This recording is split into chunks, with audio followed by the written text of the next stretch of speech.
tremendously successful in terms of watching where the growth is in the world and identifying the companies that are, solving important problems. What excites you right now? What can you look at in the world today that you feel like, wow, that is a good idea, or that is really where the growth story is? I'm always nervous about being excited about things, because that always feels too irrationally exuberant and too emotional. And like 1999. Yeah, so I went through 99, so a lot of people were very excited, and that was dangerous. But if you ask, what are the things where there's, what's very charismatic and that people are not paying enough attention to? I think there are these pockets in biotech that I find like that.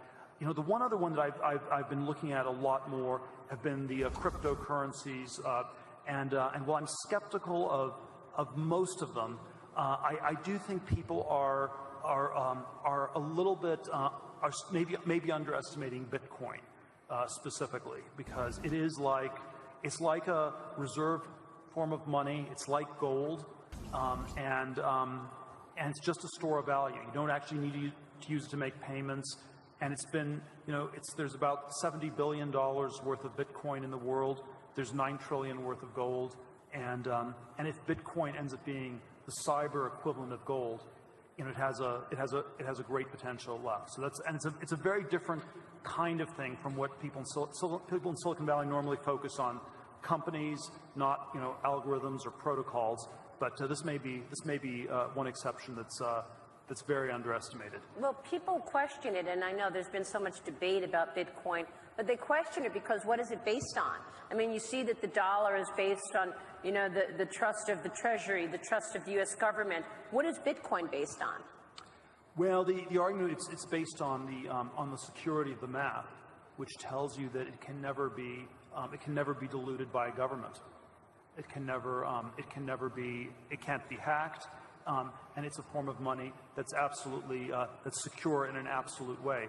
Of course, you could ask the same questions about gold. That's why I used the gold analogy. You could say, what is gold based on? Why is gold valuable? Well, it's a tangible asset, though, gold. It's a tangible asset, but it's also hard to mine.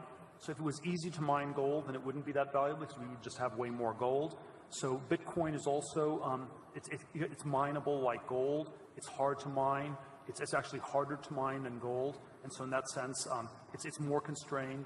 And so, yeah, there are a number of things that I think make it somewhat similar to gold. And then the question is just, does this become more widely? And it's anonymous, right? I mean, that's one of the beauties of it. You can be anonymous using Bitcoin. Yeah, it's half anonymous, half not. So it's again this intermediate thing. There's a question whether that's right or not, but it's a bearer instrument. So if you have the Bitcoin, if you know the key, you can go anywhere. Most of the time, most securities are registered, not bearer security. So it's a very unusual kind of a security.